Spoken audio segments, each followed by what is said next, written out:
Semasa pengumuman PKP hari itu, memula tu saya tidak rasa mau balik kampung sebab saya rasakan kampung saya tiada rangkaian internet semua tu. Mau kelas online pun memang susah bagi saya sebab langsung tiada line semua tu.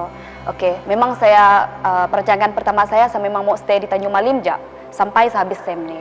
TNC umumkan bahawa PKP ini dilanjutkan dan dia cakap kami kena balik juga, bukanlah diwajibkan tapi kalau boleh balik sebab cuti kami sangat panjang. Saya itulah tunggu mereka call baru saya dapat konteks dengan mereka. Kalau mereka tidak call tu saya tidak dapat konteks tu, saya terpaksalah menunggu. Saya sedih juga sebab orang kawan di sekeliling saya semua yang tinggal di bandar, mereka boleh konteks tu dengan ibu bapa mereka. Dan kalau macam ibu bapa saya konteks saya, itu adalah satu peluang untuk saya. Biasalah sebagai student banyak benda kita mau kongsi-kongsikan dengan mereka. Saya rasa macam best juga lah begitu sebab itu adalah satu cara untuk saya kasih ceritalah dengan ibu bapa saya. Semakin sejauh dengan mereka, semakin saya rindu mereka.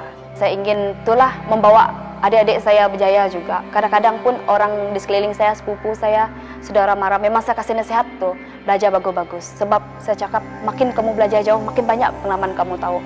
Macam-macam benda yang baru kamu orang tahu. Kamu akan banyak proses lah kamu belajar. Itu adalah satu cara untuk mematangkan diri sendiri juga di tempat orang. Abah, mak, okey, dia tahu aku kat pulai ke kapit. Aku ngarap kedua dia ngantik ku lah, ba kapit dia. Laban aku pun sesengit hatiku kan nyambut gawai ngedua dia. Temu ngobrol adik ku bukai, bergulai ngesidak ya. Lama aku dah tak bergulai ngesidak. Dia tahu aku benung endue lah kami mupuak kira kak mupuak kami ka pulai kin. Bala UPSI itu pun ngatur pejalai kami. Ane irau sedua dek. Pejalai kami ndang diatur orang dan dijaga orang.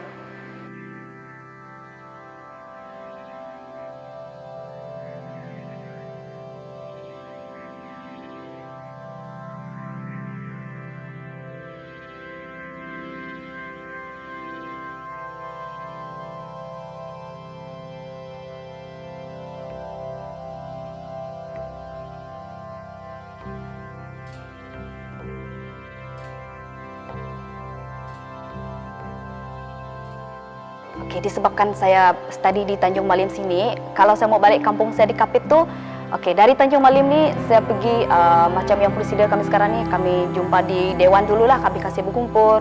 Lepas tu sudah di Dewan tu kami dari bas ni pergi ke airport sana, KRIA, kami kumpul sana dan kami akan menaiki flight lah dari KL tu pergi Sibu dalam 2 jam. Lepas tu kalau sudah sampai dekat airport Sibu, saya kena pakai taksi untuk pergi Wap Express Kapit tu, Boat Express. Dalam 45 minit lah pakai taksi. Ada Grab juga. Lepas tu saya kena pakai Boat Express dari Sibu ke Kapit. Kalau saya balik pergi Sibu ke Kapit tu, saya kena lalu Song, Kenawit, semua tu. Memang saya kena lalu lah semua tu. Dalam 3 jam. Selalunya orang tertanya, macam mana Boat Express tu? Boat Express tu dia kena lalu air sungai Batarajang yang besar tu. Lepas tu saya kena sampai je saya di Kapit, saya naik pancuan 4 roda lah. Kadang-kadang kalau bapak saya ada turun, dia ada di Kapit, dia ambil saya. Kalau tiada tu kami kena naik orang lah, kena naik charter kereta orang, begitulah ramai-ramai balik. Dalam 3 jam lah untuk balik rumah panjang kami. Rumah panjang kami kalau kami mau balik, dia punya jalan raya tu memang jalan kem balak semua sebab kami berkongsi kem balak. Jalan dengan yang lori-lori kem balak semua tu. Perjalanan kami selama 3 jam. Dan perjalanan dia sangat mencabar. Kalau jalan yang putus tu lagilah susah. Kami memang kena lalu jalan tu juga. Tu je satu-satu jalan untuk menghubungkan pergi rumah panjang kami. Lepas tu ada satu tempat tu kalau kami sudah lalu jalan camp tu, ada satu tempat tu nama dia Nanga Asam. Sampai di Nanga Asam tu kami kena pakai perahu pula.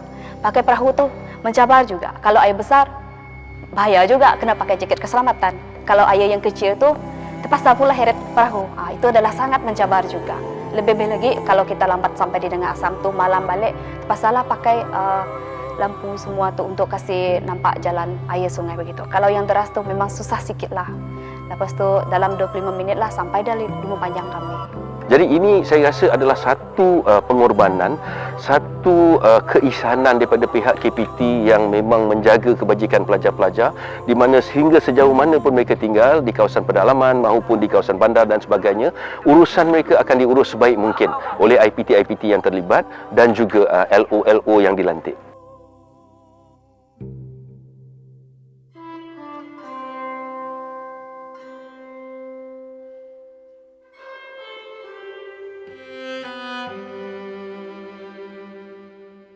Saya ingin mengucapkan jutaan terima kasih kepada pihak kerajaan Malaysia, kepada pihak KPT kerana memberi peluang kepada anak-anak UPSI untuk pulang.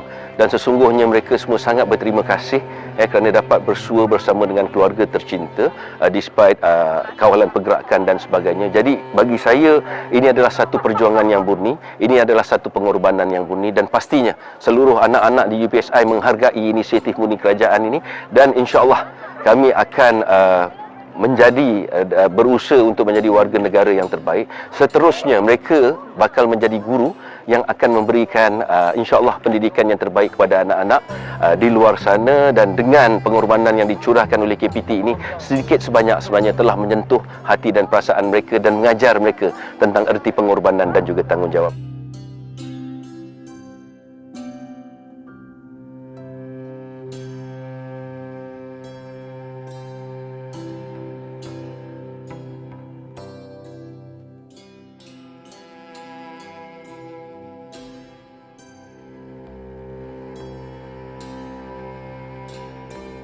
Okey, sebenarnya pihak UPSI memang kita telah pun membuat satu soal selidik.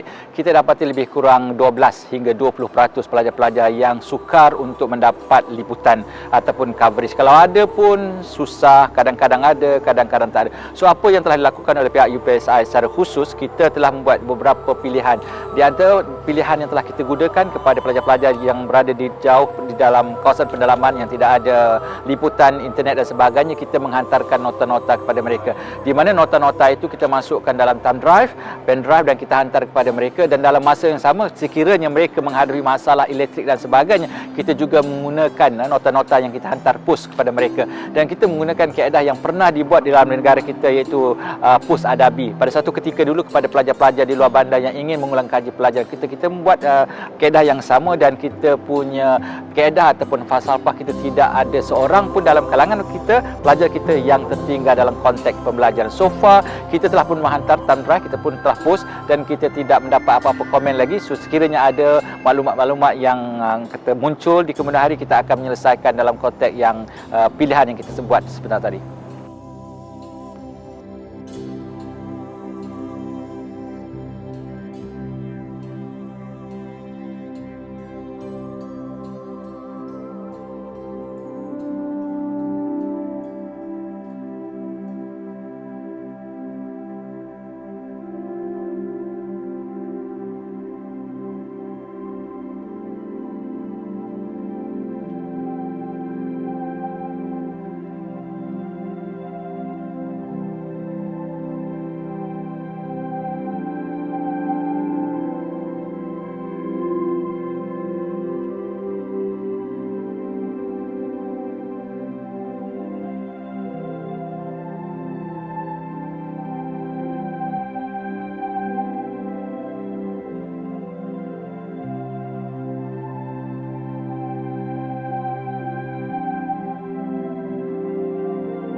di Kapit sana saya sangat gembira karena dia datang dengan sihat.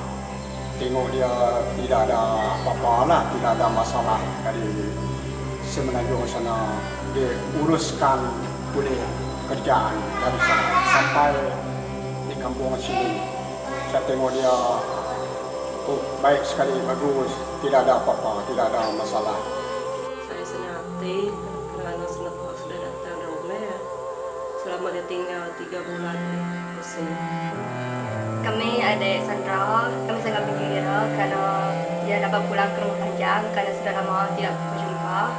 Kami sangat gembira, sangat gembira karena sudah lama tidak berjumpa, lagipun dia tidak dapat bergaul dengan kami, tapi kami juga dapat boleh berjumpa dengan dia walaupun tidak sama-sama menyambut hari perayaan. Kita mengambil kira pelajar dan mengambil maklum balas daripada pelajar-pelajar siapa yang hendak kembali ke rumah masing-masing dan siapa yang hendak terus berada di kampus. Dan selepas saja pelajar duduk di dalam kampus 1 bulan. Sebab 1 bulan ini adalah satu tempoh masa di mana dia rotation, maknanya dia dalam keadaan selamat dan tidak ada masalah COVID yang berlaku dan didapati terjadi di kalangan pelajar-pelajar di dalam kampus. Maka kita pun menggerakkan setiap universiti dan mendapat bantuan daripada VC dan juga TNC dan juga pengurusan di pihak kepimpinan di Kementerian Pengajian Tinggi juga untuk menyediakan SOP yang sesuai bagi kita menghantar pelajar ini pulang ke kampung masing-masing. Dan memang SOP-nya diikuti dengan terperinci oleh pihak universiti berkenaan, di mana sanitasinya juga dibuat dan sanitasi dan penjarakan sosial juga diamalkan oleh pelajar dan juga warga kampus. Dan kita juga melihat bagaimana pelajar, perwakilan pelajar turut membantu menjadi sukarelawan ketika itu dalam usaha menghantar rakan-rakan mereka pulang ke kampung masing-masing. Ini antara cabaran dia adalah untuk memastikan bahawa pelajar itu selamat sampai ke destinasi mereka. Bila selamat sampai, dia bukannya dari segi keselamatan saja, tapi kesihatan. Cabarannya dapat diatasi dengan kerjasama semua pihak, termasuk penerimaan pelajar itu sendiri. Sebab pelajar itu sendiri setuju untuk bersama-sama. Dan kejayaan ini adalah kejayaan semua. Kejayaan bukan saja di pihak KPT tetapi juga kejayaan di pihak universiti dan pelajar itu sendiri. Harapan saya juga adalah supaya pelajar ini menjaga keselamatan dan kesihatan mereka. Sebab kita masih lagi di dalam keadaan PKP, cuma peringkat pemulihan. Maknanya belum selesai lagi masalah COVID ni. Dia mungkin akan timbul kembali. Sebab itu penting untuk setiap pelajar menjaga kesihatan dan keselamatan diri sendiri walau di mana mereka berada. Dan saya alhamdulillah setelah menghantar 60,000 pelajar kembali ke rumah masing-masing, dan ini adalah berkat keprihatinan pihak kerajaan terutamanya kepada pelajar-pelajar semua. Saya Nuraini Ahmad, Menteri Pengajian Tinggi, #KPT Prihatin.